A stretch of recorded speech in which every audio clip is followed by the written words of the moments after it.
Welcome back to our Now and Next series, where we look at some of the latest technology innovations that you can use in your marketing for the web.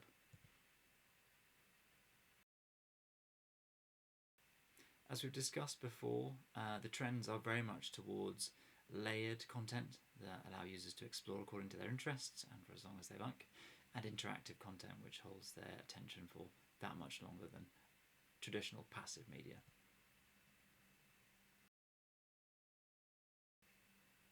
Now, one way you can do that is by allowing your content to jump off the screen.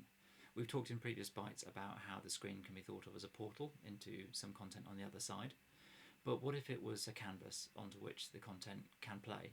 So augmented reality allows you to help users to get out their phones, their own devices, point at their screen on whatever device they may be using, and have your content jump off the screen into their world. So imagine, for example, that your content is around a new product.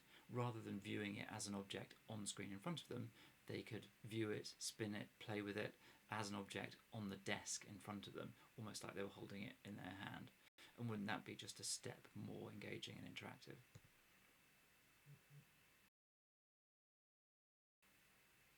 Now here we've got a few examples from the web of where 3D objects have been used to augment a screen, either to create an illusion of depth within it or to pop out from it.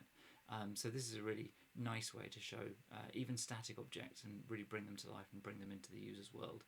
Now, of course, this core mechanic can then be augmented further by having interactive elements, hotspots to click on, CTAs to follow in order to drive that much more engagement and play and ultimately connections with you, the brand owner.